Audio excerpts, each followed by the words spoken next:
Welcome back to Digital Logic. We are looking at the schedule here a little bit, and we are finishing up the subject of ROM, and we did PLDs last time, and so we are going to begin the subject of random access memories today. Now, this is smartphones. I could do this today, but I'm going to push that back to Tuesday of next week, so we could have everybody here to listen to this fascinating subject of how do you integrate memory and ALUs into a smartphone. So this week you are hopefully having good success with your first lab assessment, 40-point lab. Don't worry if you do not get all the points that you thought you should deserve. You will have a second lab assessment where students do much better as they sort of have it figured out at that time. So let's begin now by looking at our notes. Now, something else I want to do is I want to touch upon the read-only memory and look at that encoder array a little bit, because I am going to find out that you are going to find out that these memories, especially the flash memories, are used in the smartphone. So we need to talk a little bit about this before we go on to random access memories. Now, in this diagram, this is the encoder of a read-only memory, and how I select the first word is I apply a red 1 to the decoder output. The decoder output applies a 1 and selects this word. The decoder output applies a blue 1 and selects the second word. The decoder output applies a green 1 and selects the third word. Of course, that's word 0, and this one's word 1, and this is word 2, 1, and 0 in that notation. Now, the organization and how these things are built from these structures here, which are NMOS transistors with an additional floating gate. And I want to then take this structure that you see right in front of you here and look at just one of these words here. Can you imagine just looking at, actually, what are we going to do? Let me think about this for a second. What we're going to do in the next diagram is we're going to look at vertically. We're going to look at all the bits, say, in this word here. Okay, so this is word 0, word 1, word 2, and this is this bit position, this bit position, this bit position. And to do that, we're going to look at this link here. Okay, and we'll be looking at this description of a NOR flash that I've written out and NAND flash in case I forget to read these later on. This is what I'm going to be talking about. So let's go ahead and try this. And for that purpose, we're going to go to the Wikipedia, actually. There's a very good description of this. So this is the subject of flash memory, which is what you're currently using in your smartphones, and you have a smart USB device in your pocket or your purse. So there's a lot of good reading here. Much of the industry is expanding, international, big money here, making these things, and the devices get bigger and bigger. Well, right up here they talk a little bit about the floating gate idea here, which I've already described. So let's go down to looking at the basic idea. Now, there's two kinds of flash memory. There's the NOR flash, which is in this picture, and then there's another one called NAND flash, which is in this picture. It's essential to understand the difference between these two. So let's take a picture here. Now, you remember I said that I was going to take one bit and go through a number of words. Word 0, word 1, word 2 is what I was talking about. So you can see that I'm looking at certain bit position, the same bit position in each of these words here. The layout of the transistors are shown here, which you can take an electrical engineering 3000 level class will describe how this is done. But in particular, I want you to see that on each of these words here, I can extract from the bit this information either this way or coming out this way, and for these two, this way or coming out this way to this bit line position here, and etc. for the rest of them. Notice the distance between the transistors. I'm looking at about 3/4 of an inch on my screen here. Now, I can access each of these bits individually, so they can use the NOR flash as regular memory. If I had to access a certain bit and a certain word, I can do that with this. Not so with the next structure, which is called NAND flash. Now, here's the picture of the NAND flash. And you can see that the NAND flash, all the bits are tied together except here. And then if I wanted to access this bit, I have to move the data through here. On the other hand, if I have to access this data has to shift down through all these locations and then come out. So what is the meaning of this? The meaning of this is that I have that the NAND flash is slower than the NOR flash because of this latency, and it is designed not to access a bit in a certain word. It's meant to access an entire byte. Now, next week we're going to learn how to play music in a smartphone. Music, you do not consider looking at a bit in a music. You just want to, use music, play music, which is 16 bits or 2 bytes of data. You just want to play the data. In this case, you just want to play these bits. You don't care about accessing a certain individual bit. So that is the purpose of NAND flashes, is to play blocks of data, as opposed to the NOR flash, which looks at bits of data or blocks of data if you want. But here's the real advantage in the NAND flash. Notice the distance between the two transistors. I'd say it's about 1/4 inch in my view here. So we can get much denser memories. And with much denser memories, that we can make 1 gigabyte devices, then 2 gigabyte devices, and then we can make 4 gigabyte devices. And we'll always use NAND flash for that purpose. So that is the description for this. And that takes me down to the summary statement. NOR flash can access individual bits. I have the word bytes here, but I could actually say bits here. And NAND flash, smaller, but it can only access blocks. Okay, blocks of data, blocks of bytes in terms. So this is the current technology that's used in the portable music players, which is an old-fashioned word of saying smartphones and USB devices. So now let's move on to the next subject, which is the subject of random access memories. By the way, quiz number 7, which is published on their webpage, you can access that and do some exercises there. Let's just take a quick look at see where this is, because a lot of students are confused these days on where things are. So here's quiz number 7, and you can see it talks about ROMs, PLDs or PGAs, and a little bit of beginning of the sequential logic circuits that we're going to be looking at later on in the semester.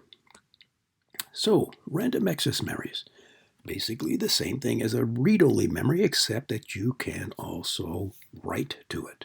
All right, read-only memories, read, write, and random access memories, read and write. But basically, we define it as a rewritable truth table.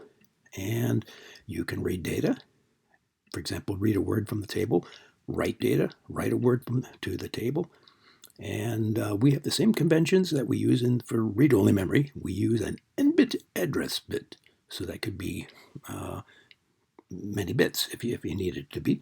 And as we'll see here actually in the next few lectures, we'll have to organize that. And we also have m-bit data.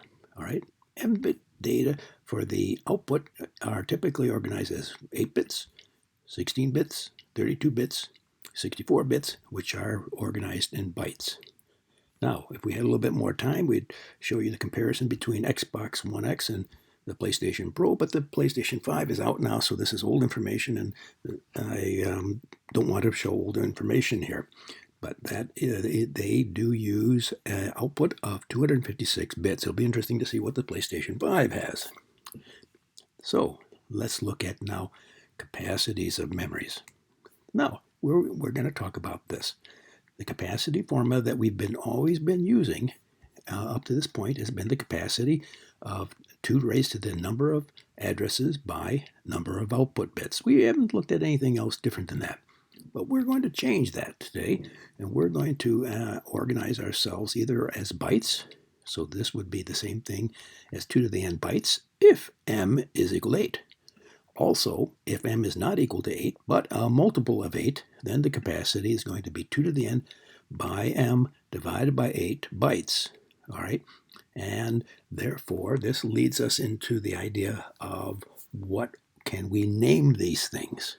Okay, well, I first introduced the idea of a kilo before to you. In physics, a kilo stands for 1,000. In digital logic, a kilo, which is actually called the word kibi, and you'll see this in your, I noticed it in your side book exercises. They're going to talk to you about these languages here. Kibi stands for 1024. Kilo stands for 1,000. And kibi is actually 2 to the 10th power. But nobody says the word kibi, quite honestly. Everybody reverts to these old names like kilo, mega, giga, tera versus kibi, mibi, gibi, and dB. That would be funny to talk about kibi, mibi, gibi, and dB. So anyway, 2 to the 20 is a mega, 2 to the 30 is a giga, 2 to the 40 is a tera. All right, now with that background here, then I'm going to talk to you about how to get sizes, and then show you some examples, and we'll do some exercises with this. All right. So here is some ideas about sizes. If I want to convert a memory to sizes of kilobytes, and we're going to always now go to bytes, we're not going to use bits too much more, then what I need to do is take that initial formula, which was 2 to the n by m. Now we're going to divide it by 8 to convert it to bytes. Now we're going to divide it by 2 to the 10 to convert it to kilobytes. The same thing for capacity in megabytes. This is the formula for capacity. To convert it to bytes, we divide it by 8. To convert it to megabytes, we divide it by 2 to the 20. And then I'm going to go out of breath here describing this, so therefore the third case is divided by 2 to the 30, and the fourth case will be divided by 2 to the 40 to convert to giga and tera. So here is a simple example. Let's go ahead and take a look at this one. Let's say n is equal to 14, m is equal to 8, and in this case, let's convert it to bits for one last time for good old time's sake. It'd be 2 to the 14th by 8 times 8, or 2 to the 17 bits. Well, who knows what 2 to the 17 bits is? Nobody. So what we need to do is convert it to maybe kilobytes. So 2 to the 14, 2 to the 17 bits, I would divide it by 8 to get me into bytes. And I don't have the formula here showing here, but that was the one I was talking about, always dividing by 8 on all 4 of these cases. That will convert it to bytes. So 2 to the 17 goes down to 2 to the 14 because 2 to the 3 or 8 is in between. Now to convert it in addition to the kilo range, I divided by 2 to the 10. That's this formula here. So what I just did here is I first of all divided by 8, and then I divide by 2 to the 10. Divided by 8 here, which I didn't show. Bad show on my part, not good form. And now I divided by 2 to the 10, so I recovered here. So the answer here is 2 to the 4th, or 16 kilobytes, which is an extremely small memory. Now, for m and n is equal to 26, and m is equal to 8, then I would have 2 to the 26 bytes, all right, since m is 8.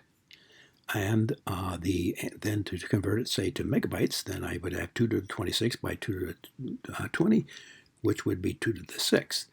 And 2 to the 6th, hopefully you have these memorized by now, is 64. So I have a capacity of 64 megabytes. Now let's try some exercises on the artboard and see how much trouble we can get ourselves into. So here's this first example that I'd like to share with you. And I've got some things written off on the side and a big sign over there. Hopefully this is my first example. Yes, it is. And I've got some powers of 2. And then what I'm going to do is work this example and have you work out a few.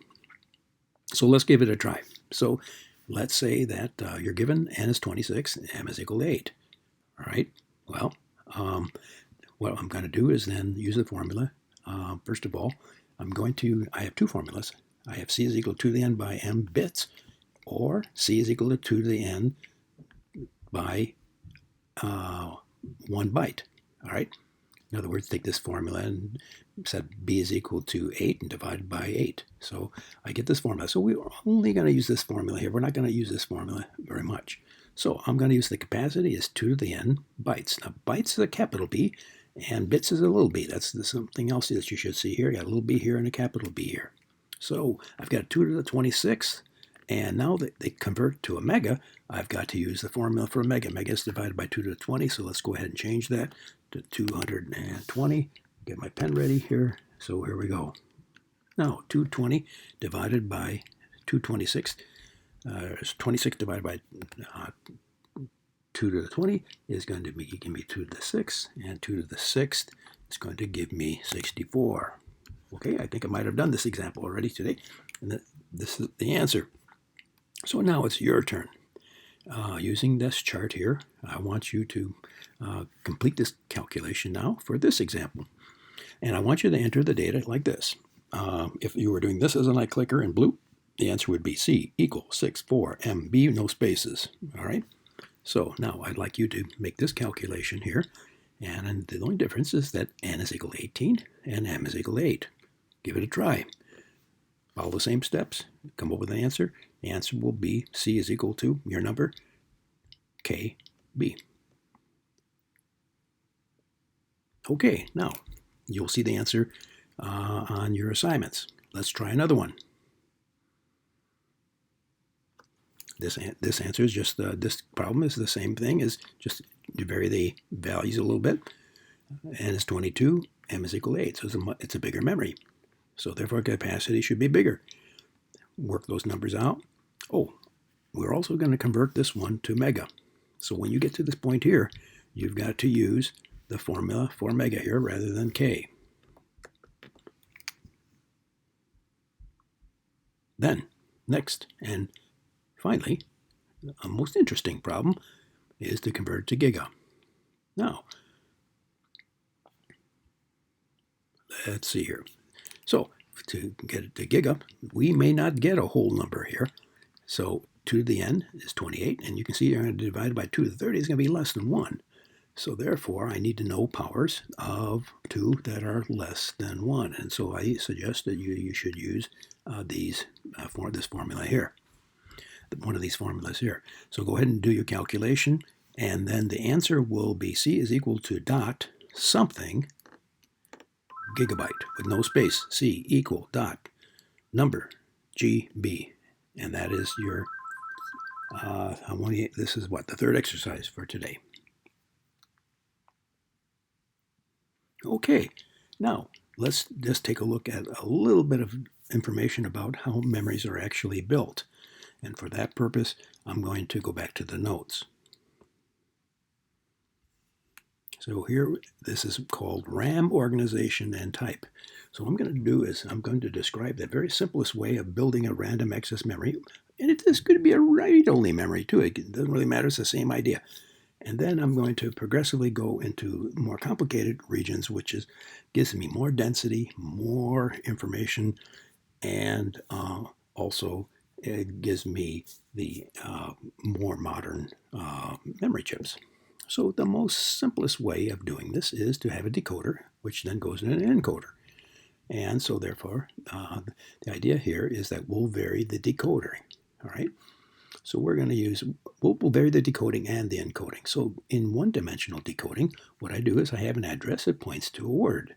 That word comes out and produces data, like this. Oh, well, is there anything else? The answer is not yet. I haven't showed you yet, but this is the simplest way. So the row, this selects an m-bit word. So let's take a look. Let's say n is equal to 14, m is equal to 8, and the capacity will be through the formula that we've already discussed on the notes, will be 16 kilobytes. That was an earlier example on the notes here, all right? And the chip for doing this would be this. Oh, so complicated for such a small memory. I've got to have 14 addresses, 0 to 13, and I need to have 8 outputs, 0 to 7, and produce these outputs. And here's my inputs. And I might have a write enable that tells me to write into the memory, and then when the write enable is off, then I'm reading from the memory. So I need to have this signal also. There it is. Is there anything else? The answer is yes. We need to build a bigger memory. So next is the two-dimensional decoding. Now, what we're going to do here is we're going to split the decoder in two ways. We're going to have the usual decoder that's going to come up and down, pick a memory, and pick a word. But we'll also have a column decoding that will move along horizontally, picking out word here, word here, word here. Then we'll combine those with a multiplexer. So the multiplexer will actually be associated with the column addressing, and the regular decoding associated with the row addressing. So this will produce the data. So, example, let's say that I've got 14 bits associated with the row decoding going up and down here. Let's say I've got 12 bits associated with moving left and right. And let's say that the m is equal to 8 output, and this will result in a 64 megabyte memory. Well, the answer comes from the fact that if you add these two, this will be 26. So 2 to the 26 2 to the 26 is equal to 64 megabytes. All right, here's the chip that does it. Okay, so what we're going to do is we're going to have 14 address bits. Then we're going to cheat a little bit, and we're going to reuse 12 of the same ones as my column decoding. So I need 2 more additional inputs. These inputs will be telling me I'm going to select them as rows. This one here will say, no, I'm going to select them as columns. That'll essentially flip between this one and this one. So the idea here is then I have to have 14 plus 12, and there's 14 here, and there's 12, and I don't have to add too many more pins. Here's my 8 outputs, and so there's the answer. Now, is there anything more we could do? Can we make this even more dense? The answer is yes. We will add more of these together and package them, and we'll call those a bank. So here we go. And this is the final step here. So I'm going to take each that same example that I have here. Look at that, and then I'm going to drop it in 4 times. Boom, boom, boom, boom. Now, what we're going to do here is we have the row decoding going on all together. We have the column decoding, boom, boom, boom, boom, all the way across, and we'll have a bank decoding, or a bank multiplexer. The bank multiplexer will select one of these 4. Therefore, I multiplied my capacity by a factor of 4. Now, the capacity I had before was 64 megabytes. Is that a large memory? Well, 10 years ago it was, but it's rather small now. How about if I multiply by a factor of 4? Well, that'll be the answer. I will get capacity of 256 megabytes. Now, 256 megabytes is actually a quarter gigabyte. We're getting into the range of getting this solved. Here's the chip. All right. So the difference between the one before and one after that I showed is that I get to have 2 bank inputs. Bank 0, 1, 2, and 3. These 2 numbers will generate 2 zeros to 2 ones, and the decimal numbers will be 0, 1, 2, 3, which are going to be bank 0, bank 1, bank 2, 0, 1, 2, and 3. And so that's how we do that. As usual, we have a write enable. So if the write enable is on, I'm going to write to the information will come in this way. I forgot to mention that before. Write enable is high. We will be writing data, so data will be moving into the memory. Write enable is low, the data will be moving out. If there's a bubble there, then everything's reversed. Now, I haven't got to a gigabyte yet. I need 1024 here to get to a gigabyte. To get to 1024, then what I need to do is package things. Okay, so I'm going to package things by looking at this. Let's see if I can do this real time here. I forgot to put this up on my page here, but we'll do it right now. And let's flip this in. And let's see if this works here.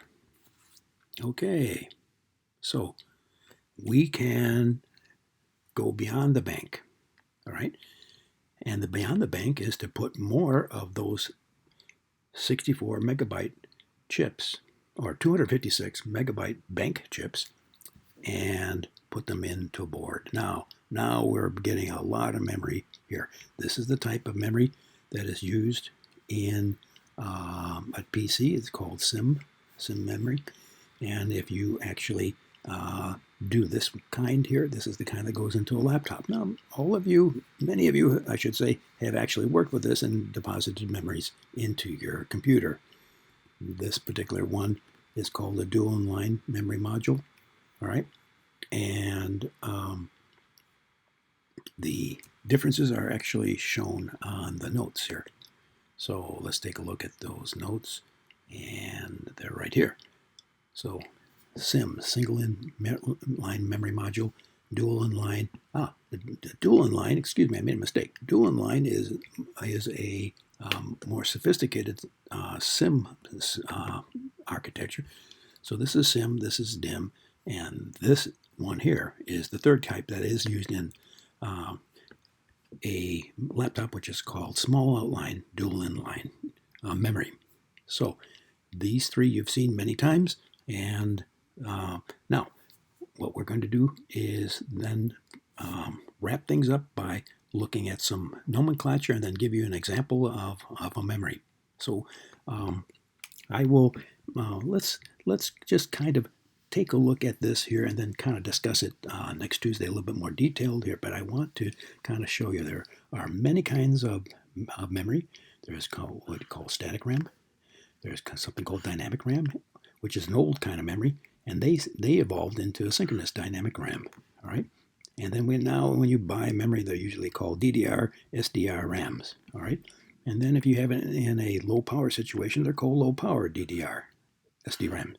If that isn't complicated enough, we also have GDDR, graphics double data rate memories, which are used in your GPUs.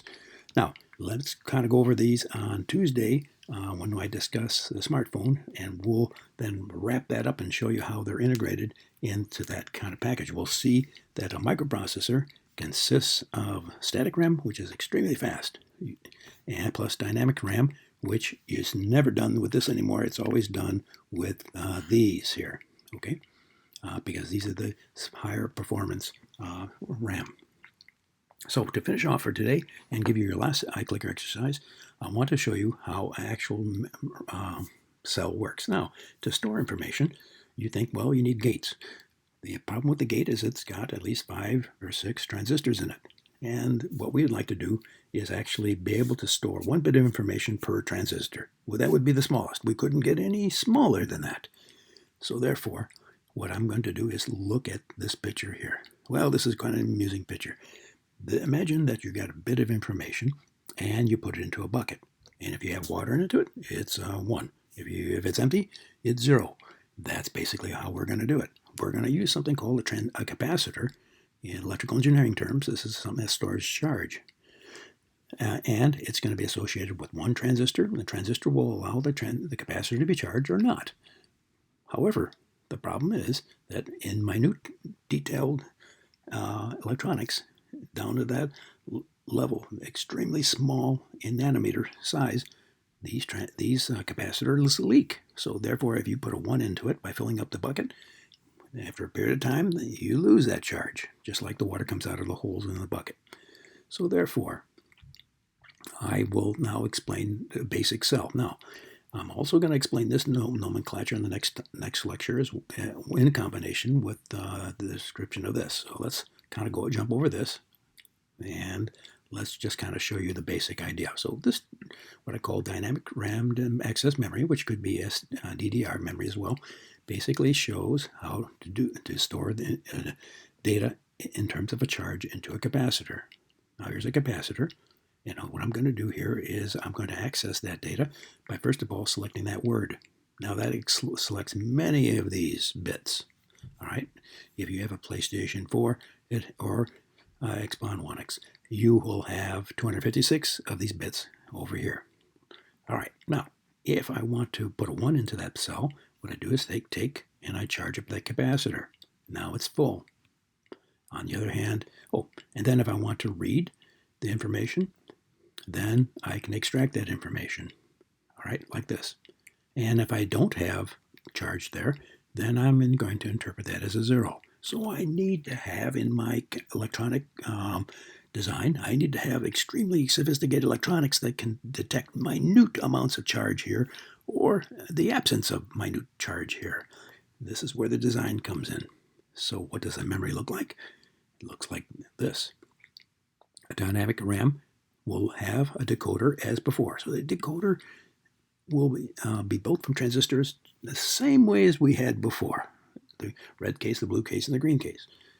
The encoder is different though. The encoder is coming up it has, first of all, 2 lines for each cell. So notice this is a cell here, 2 lines, 2 lines, 2 lines, 2 lines. All right. And then it goes through the process of reading and writing. So let's take a look at it. What I'm showing you here in this diagram here is I'm going to have my decoder output, and I'm glad I did the review of the read-only memory, because this is exactly this, almost the same idea here. So red 1, I'm going to select this word. Blue 1, I'm going to select this word. Green 1, I'm going to select the third one, which is actually word 2.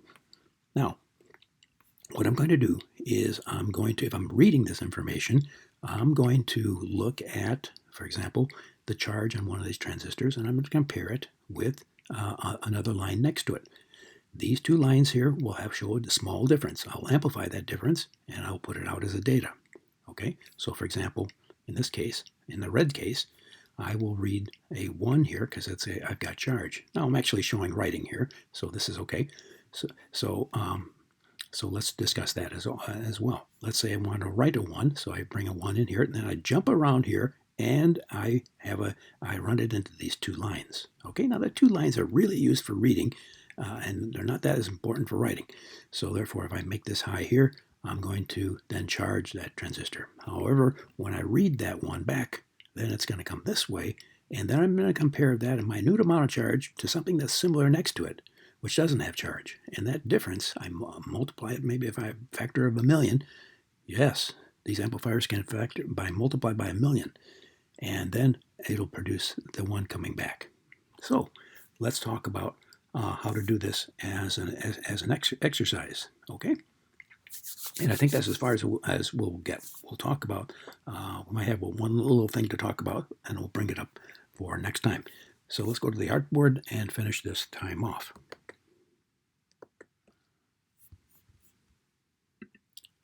All right, so here's the same picture that you saw before. I've got this all organized to show you everything, how this works. Right now, I have a encoder that currently has charge here, charge here, charge here, charge here, and here and here. Now, I told you that this charge is just for the moment. Then, in other words, if I would just wait even 1 second, all this charge would go away. All right, so I have to constantly be doing a process called refreshing the memory, and that's the difference between DRAM and synchronous DRAM.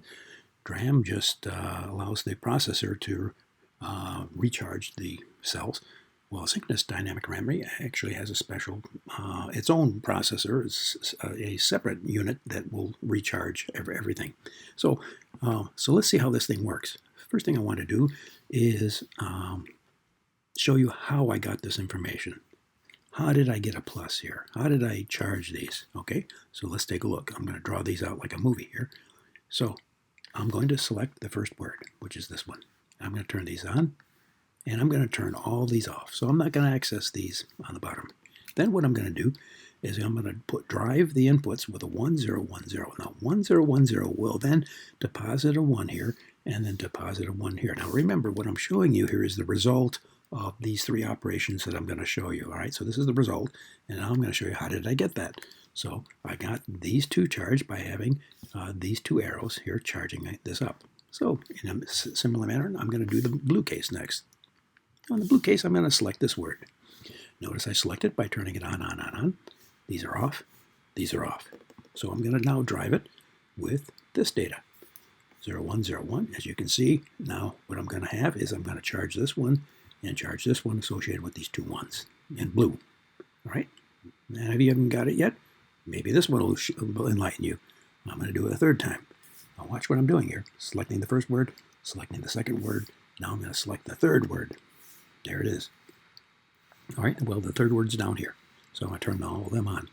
Now what I'm going to do is I'm going to drive them with this data. Okay, 0, 1, 1, 1. Well, these 3 ones here are going to charge this transistor, and this transistor. So that explains how I got this data here. How did I get these pluses? It took 3 operations. Okay, now if I wanted to keep this data here, here, and here, I would have to constantly refresh these charges every maybe millisecond, every millisecond probably, and every millisecond I would look to see if it's high or low, and then if it's high I would constantly add more charge to it to keep the memory going. That's why when you turn off your laptop, that's why you lose all your memory. And you might say, well, no, I don't. I can turn it on and it'll come right back on. Well, that's because it's got sleep mode, and in sleep mode, it's actually doing this still. But if you shut the thing off, you know that your programs are gone. Whatever you were running, they're not there anymore. And that's because you can't recharge these anymore, and all the programming that you've gotten in terms of representing them as charges, they go away. And so you have to bring up your computer again and reload the memory with information from your read-only memories, which are your hard disks and solid-state drives. That's why we have to have read-only memories, because we have to have something that's there when we turn off the power. So now for our last exercise, I'm going to show you an iClicker exercise. I'm going to turn these off here, and I'm going to turn this situation on. So I have decided to start with a memory with these charges. This is not the same as what I had before. This is what I had before. I had that. Now I'm changing it to this. All right, so it won't be the same answers. Now what I'm going to do here is I'm going to give you this iClicker exercise, which is to do the following. I am, first of all, I'm going to interpret this. So no charge is a 0, charge is the 1. Red, first word. Blue, second word. Green, third word, or word 0, 1, and 2. That occurred by applying the decoder red 1, blue 1, and green 1. Okay? So however I got this in here, I don't know, but it's in there. All right? Now, what I'm going to do next is I'm going to manipulate the contents of this memory, and I'm going to ask you, what is the contents of this memory after I do the following manipulation? So the first manipulation I'm going to do, and pay attention to this, is this. I'm going to, just got to do it one at a time. I'm going to refresh this. This is an operation. I'm not going to change anything. I want this to stay there. So I'm going to, if there's a 0, I'm going to leave it alone. If there's a 1, I'm going to recharge it. If it's a 0, I'm going to leave it alone. If there's a 1 there, I'm going to recharge it before it runs out. The second operation I'm going to do is I'm going to change now to the next word, and I'm going to refresh that also. So whatever I had, 1, 0, 1, 0, it's going to stay that way. All right. So I've refreshed the first word. I refreshed the second word. What am I going to do next? Oh, I'm going to do a write. Okay, so I'm going to change this current contents of 0, 1, 1, 1 to this contents. I'm going to refresh, and write. And when I write now, I'm going to change it to accessing this word. So your iClicker exercise, a very simple one, is to do the following. I'm going to zoom out just a bit and get a little bit more action here. Oh, wrong way.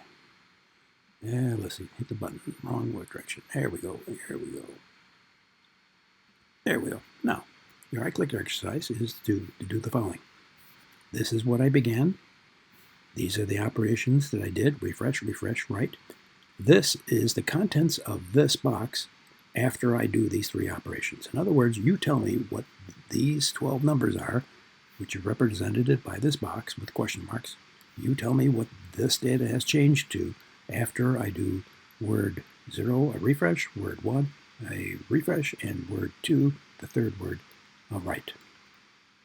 So good luck with that. That will be the 4th iClicker exercise, and this will be posted momentarily after I get done with this.